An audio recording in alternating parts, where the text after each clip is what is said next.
Então agora que já trabalhamos com a compreensão e a necessidade de ter um animal de estimação, no melhor sentido da palavra, vem aqui, ó. Conforme a doutrina clássica, e essa é a cobrada em prova, estão elencados então os elementos, os requisitos do ato administrativo no artigo 2º da Lei 4717, que é a Lei da Ação Popular. Olha lá, são nulos os atos lesivos ao patrimônio das entidades mencionadas no artigo anterior, nos casos de incompetência, vício de forma, ilegalidade do objeto, inexistência dos motivos, desvio de finalidade.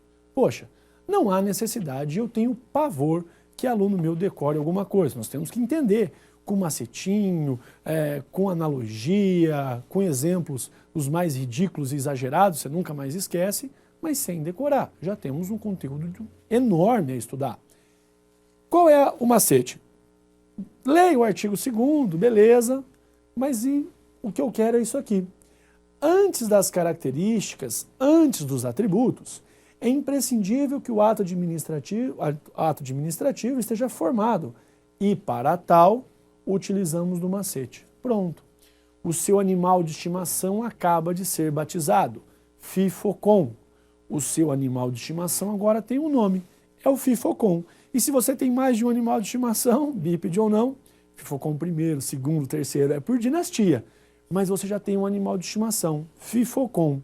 Quando você reúne finalidade, forma, competência, objeto e motivo, quando eu, no mesmo momento, vou integrar estes caras, eu tenho o ato administrativo formado, eu tenho o meu animal de estimação, eu tenho os elementos, eu tenho os requisitos.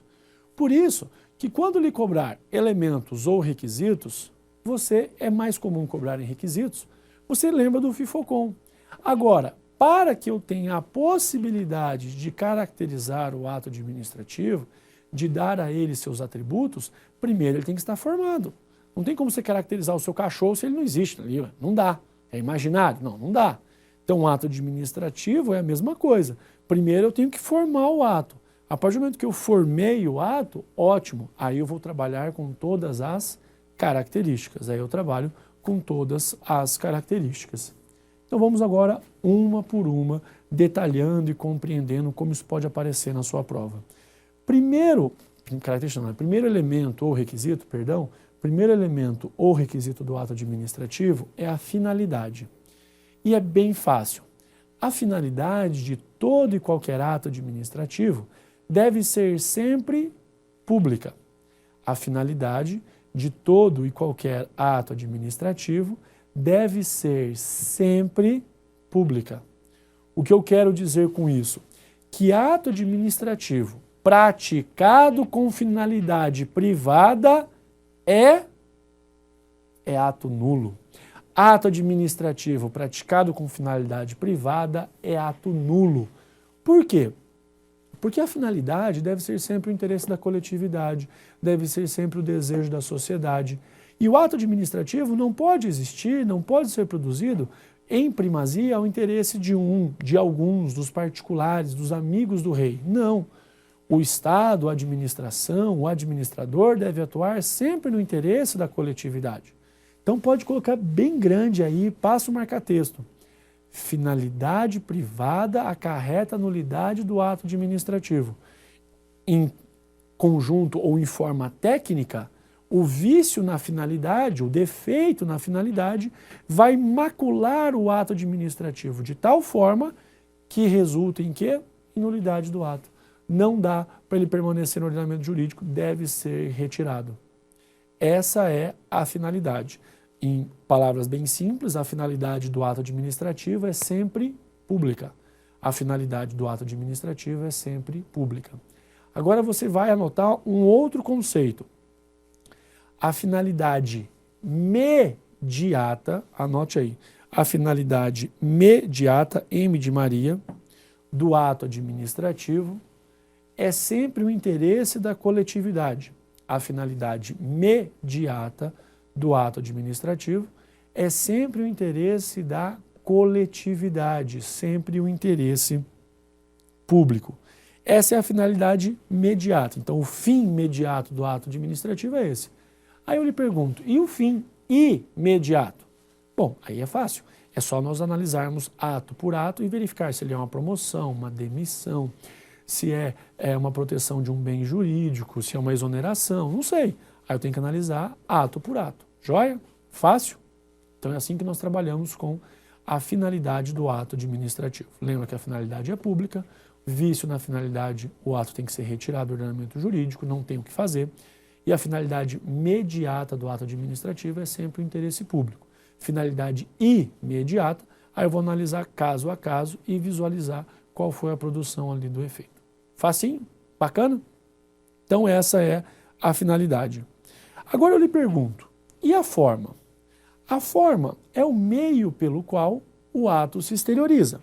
A forma é o meio pelo qual o ato se exterioriza. E você precisa lembrar, se a forma do ato administrativo, ainda que não seja a mais adequada, entretanto, fez com que ele atingisse o seu efeito, a regra é que eu mantenho. Veja, quando eu trabalho com o vício de finalidade, tchau para o ato, não tem o que fazer, retira esse cara do ordenamento jurídico. Quando eu trabalho com o vício na forma, vigora o princípio da instrumentalidade das formas. E com base no princípio da instrumentalidade das formas, é perfeitamente possível alcançar um resultado positivo. Mesmo que a forma não seja mais adequada, mesmo que a forma não seja apropriada, se a lei não proíbe e aquela forma atingiu o resultado que eu busco ou que eu buscava, eu mantenho o ato. Por quê? Enquanto o vício na finalidade o anula, o vício na forma permite a convalidação. Vamos estudar convalidação mais para frente. Mas lembra, por enquanto é isso que eu quero de você. O vício na forma não necessariamente retira o ato administrativo do ordenamento jurídico. Talvez, mesmo com o vício na forma, ele consiga ali a trancos e barrancos produzir os efeitos e todos os efeitos que desejamos. Ainda na forma, você lembra que a regra é que o ato administrativo tem o quê? Tem forma escrita. Mas essa regra é absoluta? Não, essa regra não é absoluta, uma vez que eu posso ter a forma oral, posso ter os gestos, os sinais, o som, por exemplo, do apito de um guarda de trânsito, placas, cores, eu posso declarar, posso emanar ordens e vontades das mais diversas formas, tá bom? Então, cuidado se aparecer na sua prova que a forma do ato administrativo sempre será escrita, é uma forma absoluta. Não, nada disso. Enquanto o vício na finalidade anula o ato, o vício na forma não necessariamente, não de forma automática, anulará o ato, tá bom? Fácil? Maravilha? Agora, esse cara aqui, ó, vamos para e passo, porque cai bastante. E eu já vou lhe pedir uma gentileza. Ao lado da competência, você puxa uma flechinha e coloca ver artigos 11, 12, 13, 14 e 15. Ver artigos 11, 12, 13, 14 e 15 da Lei 9784 de 99. A lei do processo administrativo ela é tão importante para nós que ela vai se irradiando por todo o nosso estudo. A todo momento eu vou mencionando a 9784. Quando você estudar 9784, na verdade você não está estudando muita novidade não, você está revendo tudo aquilo que você já estudou ao longo das aulas. Então, falei de competência do artigo 11 ao 15 da Lei 9784 de 99. E de forma bem tranquila, trabalho com o conceito. Qual é o conceito de competência? Em uma única palavra, competência é poder. Quem deseja ter competência basta? Não. A competência é um poder e não vem da vontade do agente. A competência está exteriorizada na lei.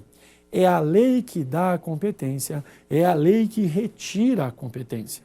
Então, para ter poder, não basta querer. Você tem que estudar muito, se dedicar, se esforçar e, claro, vai passar no concurso. Aí sim, a lei vai lhe entregar, vai lhe atribuir diversas competências, conforme a carreira que você seguir, conforme o cargo em que estiver, qual é o seu provimento ali, tá ok?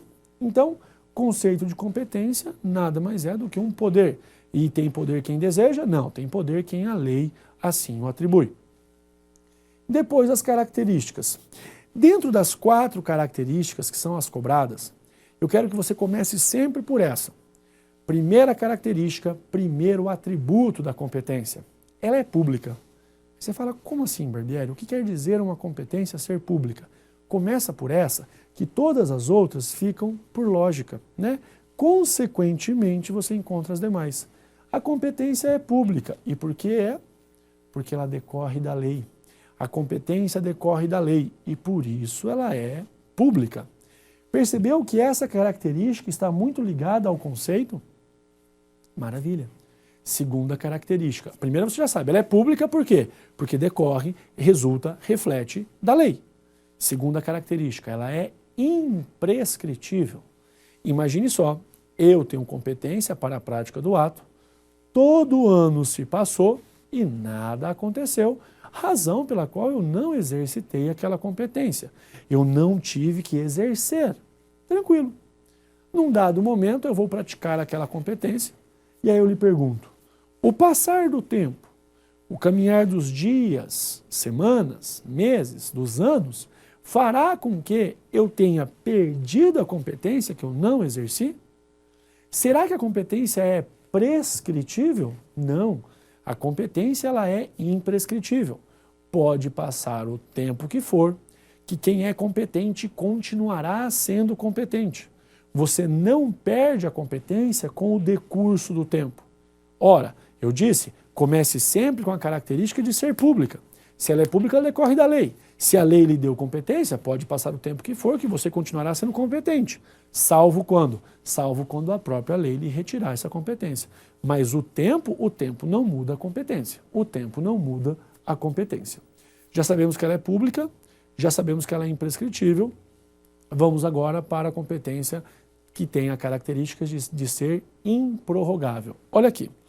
Imagina que eu tenho competência para estar até aqui, tá bom? O que eu vou fazer? Eu vou dar um passo a mais. Esse intervalo aqui, ó, então eu estava aqui, tinha competência para estar até aqui, dei um passo a mais. Quando eu fui além, onde eu estou, eu já não tenho mais competência, concorda? Só que você fala, Barbieri, alguém reclamou? Eu falo, não, ninguém reclamou.